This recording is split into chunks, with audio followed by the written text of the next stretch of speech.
The thing about it, me and Adidas, it's like, I could literally say medic shit and they can't drop me. 5 days later, Kanye West lost everything. His billion-dollar empire, his partnerships, and his place in sneaker history. This is the story of how the most successful celebrity shoe deal ever created fell apart in just 2 weeks. You've definitely seen Yeezys before. Maybe on a celebrity, or that kid who always has the latest drops, or maybe in your own closet. But how did Yeezys come into being, and what made Kanye a fashion icon? Kanye West wasn't born into the fashion world. Growing up in Chicago in the 1980s, he was just a kid who loved art and music. His mother, Donda, was an English professor, and his father, Ray, was a photojournalist. After his parents divorced when he was 3, Kanye lived with his mother, who encouraged his creative side. But here's what made young Kanye different. He didn't just consume culture, he wanted to reshape it. At 13, he was already making beats. By 20, he was producing for local Chicago artists. This was the same guy who would later interrupt Taylor Swift at the VMAs. That confidence was always there, but Kanye had this thing about him. He was never satisfied with just one creative outlet. While making beats, he was also sketching, drawing cars, drawing buildings, and yes, drawing shoes. The fashion world first noticed Kanye not because of his designs, but because of his attitude. In 2004, when most rappers were wearing baggy jeans and jerseys, Kanye showed up to award shows in fitted suits and backpacks. He wasn't following trends, he was trying to create them. While Jay-Z was rapping about his S. Carter Reeboks, Kanye was dreaming bigger, and big brands were starting to notice. The real turning point came in 2009 when Nike gave Kanye his first shot at designing sneakers.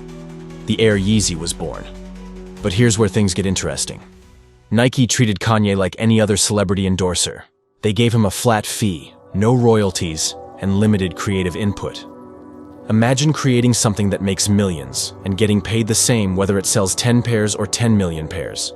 Kanye saw the sales numbers. He saw the resale prices hitting thousands of dollars. He saw kids camping out for days just to buy his shoes. And he realized something crucial. He wasn't just lending his name to these products, he was creating real value. But Nike didn't see it that way. To them, he was still just a rapper who should be grateful for the opportunity. That's when Kanye had his aha moment. He didn't need to accept the traditional celebrity deal. He could demand more. He deserved more. In 2013, he made a decision that everyone thought was insane. He walked away from Nike, the biggest sneaker company in the world. Walking away from Nike meant starting from zero. Kanye spent months trying to find a new partner. He pitched to everyone. Converse said no. Under Armour said no. Some companies wouldn't even take his calls. Here was one of the biggest names in music, and he couldn't get a shoe deal. The fashion world was brutal. Kanye would later talk about how he felt blackballed after leaving Nike. Executives would smile in meetings, then ghost him. Some openly laughed at his ambitions. A rapper wanting royalties and creative control? Who did he think he was? But Kanye kept pushing. He funded his own fashion shows. He took out personal loans to produce samples. His first fashion show in 2011 was widely mocked by critics. His second attempt wasn't much better. People said he should stick to music, but failure just made him more determined. Then Adidas called. They saw an opportunity where others saw risk. More importantly, they were willing to offer what Nike wouldn't: complete creative freedom and a percentage of sales. The Adidas deal changed everything. Signed in late 2013, it gave Kanye what he'd been fighting for: 11% royalties, full creative control, and ownership of the Yeezy brand. Adidas would handle manufacturing and distribution, but Kanye would drive the vision. February 2015 was the moment everything changed. The first Adidas Yeezy Boost 750 dropped during New York Fashion Week. Only 9,000 pairs were made. They sold out in 10 minutes, not hours, minutes. The retail price was $350. Within hours, they were reselling for $3,000 online. It was like the Tickle Me Elmo craze, but for grown adults. But the real game changer was the Yeezy Boost 350. With its distinctive knit pattern and boost sole, it became the blueprint for modern sneakers. Suddenly, everyone wanted that look. The earth tones, the minimalist design, the comfort technology. Other brands scrambled to copy the aesthetic. The numbers were staggering. Year 1, 15 million in sales. Year 2, 200 million. By 2019, Yeezy was generating 1.3 billion annually. And in 2020, during a global pandemic when most businesses were struggling, Yeezy hit 1.7 billion in revenue. Forbes called it one of the great retail stories of the century. But success can make people feel untouchable. By 2022, Yeezy was generating about $2 billion annually for Adidas, roughly 10% of their total revenue. Kanye was making $191 million a year just in royalties. He had become a billionaire. Investment banks valued the Yeezy brand between $3.2 and $4.7 billion. But behind the scenes, tensions were building. Kanye started publicly attacking Adidas executives on social media. He claimed they were stealing his designs, making decisions without him, and disrespecting his vision. In interviews, he compared his partnership to modern-day slavery. Adidas tried to smooth things over, but Kanye kept escalating. Then came October 2022. First, Kanye wore a White Lives Matter shirt at Paris Fashion Week. The backlash was immediate but manageable.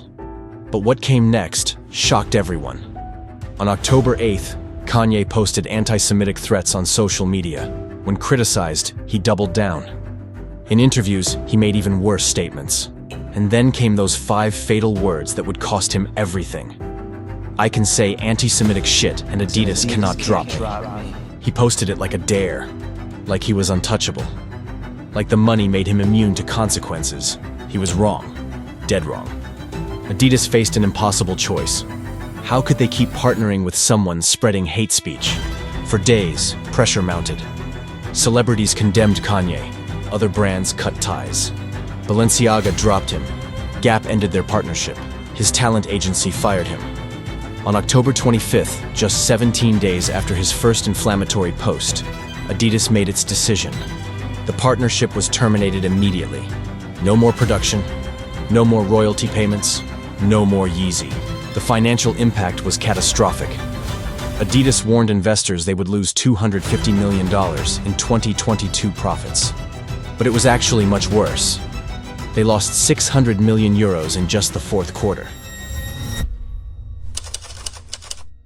For the first time in decades, Adidas posted an annual loss. For Kanye, it was even more devastating. Forbes immediately removed him from their billionaires list. His net worth plummeted from $2 billion to $400 million overnight. The Yeezy deal had been the foundation of his fortune. Without it, 3/4 of his wealth simply vanished. But here's where the story gets complicated. Adidas was sitting on $1.3 billion worth of Yeezy inventory. Thousands of shoes have already been made, sitting in warehouses. They couldn't just throw them away, but selling them felt wrong too. How do you profit from a partnership you ended over hate speech? The aftermath was messy and fascinating. In the resale market, something unexpected happened. First came panic selling. Prices dropped 30% as people rushed to dump their Yeezys. Some customers even tried returning them to stores in protest. But then the market realized something. No new Yeezys would ever be made. These shoes became instant collectibles. Prices rebounded, then soared. The Yeezy 350 Zebra jumped from $260 to $350. Resale shops reported 30% increases in Yeezy sales. Turns out, many sneakerheads separate the art from the artist. Buyers either didn't know about the controversy or didn't care. They just saw iconic designs that would never be produced again.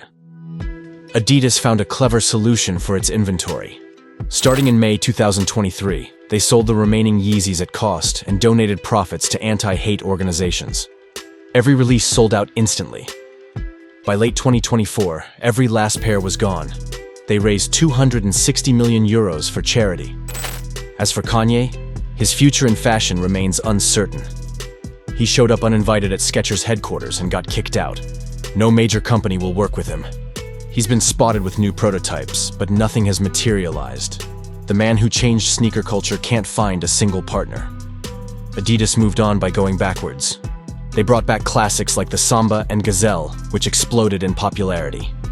Suddenly, everyone from Bella Hadid to your local barista was wearing Sambas. They signed new partnerships with Bad Bunny and Fear of God. Their CEO made it clear, They're building a future without Yeezy, not trying to replace it. Today, in June 2025, Kanye makes waves on X saying anti-Semitic shit. Adidas is the same brand as ever. I haven't seen anything special from them lately. But Yeezys are still Yeezys, if you know what I mean. Pieces of history, like the old wig nobles wore in the 18th century. If you found a pair of Yeezys at retail price today, would you buy them? Let me know in the comments. If you enjoyed this video, consider subscribing for more videos like this, and I will see you in the next one.